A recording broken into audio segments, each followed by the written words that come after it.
বিসমিল্লাহির রহমানির রহিম। আসসালামু আলাইকুম। কেমন আছেন সবাই? আশা করছি খুব ভালো আছেন। আমিও ভালো আছি আলহামদুলিল্লাহ। তো বরাবরের মতো একটি ভিডিও নিয়ে হাজির হয়ে গেলাম আপনাদের মাঝে। তো আজকে কী রান্না করলাম সেটাই শেয়ার করব। তো আমি যেটা মাসকালের ডালের গুঁড়া দিলাম, এর গুঁড়াটা অল্প দিলেই হয়ে যায়, ডালটা ঘন হয়ে যায় আর কি। তো আমি পরিমাণ মতো যতটুকু ডাল রান্না করব পানি দিয়ে নিয়েছি। এই পানি দিয়ে রান্নাটা হয়ে যাবে। একটা ছড়ানো করা পাত্রে নেওয়ার কারণ হলো ডালটা উতলায় পড়বে না, নাহলে মাসকালের ডাল কিন্তু পড়ে যায়। আর আমরা যেহেতু এই ডাল বাঘার দেই না, তো আমি এখানে পরিমাণ মতো আদা বাটা দিয়েছি। আর রসুন দিব না, রসুন দিলে মাসকালা ডালের ফ্লেভারটা নষ্ট হয়ে যাবে। পেঁয়াজ, কাঁচামরিচ, তেল দিলাম, আর হলুদের গুঁড়া, সামান্য মরিচের গুঁড়া আর লবণ দিয়েছি। যেহেতু মেয়ে খাবে, তারপরেও আজকে ভালোই ঝাল দিয়েছি। ওকে আর আলাদা করে রান্না করে দেবো না, কারণ ডাল হলে ও ভাত খায়, আর মাছ তো থাকবেই প্রতিদিনের রুটিনে।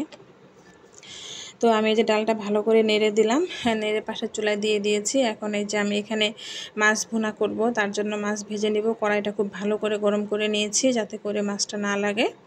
আর এই কড়াই এমনিতেও লাগে না মাছ ভাজার সময়।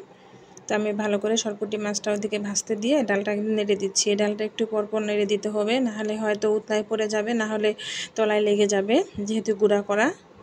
তো মাসকালার ডাল এভাবে সব মশলা দিয়ে বসিয়ে আমরা শুধু ওই যে নেড়ে চেড়ে রান্না করে নেই কিছুক্ষণ, তাহলেই হয়ে যায়। আর যেহেতু গুঁড়া, সেদ্ধ হতেও সময় লাগে না। আর এদিকে আমি এই যে মাছ ভেজে উঠিয়ে নিচ্ছি। তো মেয়েকে এক পিস মাছ ভাজা এখন খাওয়াবো, এই জন্য এটা একটু কড়া করে ভেজে নিচ্ছি। বেশি কড়াও তো সে খায় না, মানে জাস্ট সেদ্ধ হলেই হবে ভালোভাবে। তো সেদ্ধ করে নামিয়ে নিলাম, ওকে খাইয়ে দেবো একটু গরম গরমে। আর এখানে যে অনেকগুলো পেঁয়াজ কুচি দিয়েছি মাছটা ভুনা করার জন্য। তো পেঁয়াজটা আর বেশি ভাজবো না, একবারে সব মশলা দিয়ে কষিয়ে নেব পরে। এই জন্য এই যে জিরার গুঁড়া দিলাম, আর মরিচের গুঁড়া, লবণ, হলুদের গুঁড়া, আর আদা রসুন বাটা দেব। আর অন্য কোনো কিছু দেব না। এইভাবেই আমি মাছ ভুনা করি। তো সব কিছু দিয়ে অল্প একটু পানি দিয়ে আমি একটু ঢেকে দিব, মানে কষানোর জন্য। পানিটা একটু শুকিয়ে গেলে 5 মিনিট পরে আমি এটা কষিয়ে নেব খুব সুন্দর করে। এদিকে এই যে ডাল দেখেন উপরে উঠতেছে। এটা ছড়ানো পাত্র, এই জন্য তাও পড়ে নাই, কিন্তু এটা যদি পাত্রের মুখটা ছোট হতো তাহলে কিন্তু পড়ে যেত। আমি আঁচ যথেষ্ট কমিয়ে রেখেছি, ওভাবে রান্না হবে। আর এখানে এই যে ভালো করে এটা কষিয়ে নেব আমি মশলাটা মাছ ভুনার জন্য। তো কষিয়ে নিয়েছি, এখন এই যে মাছগুলো দিয়ে দিলাম পানি দিয়ে।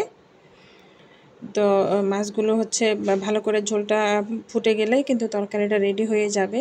আর পানি রাখবো না বেশি ঝোল, কারণ ডাল তো আছেই। আর এমনিতে ঝোলের তরকারি আমরা কেউ খুব একটা পছন্দ করি না, আমিও না, আমার হাজব্যান্ডও না।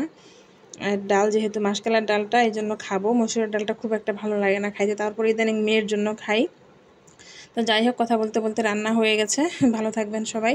ধন্যবাদ সবাইকে কষ্ট করে ভিডিওটি দেখার জন্য।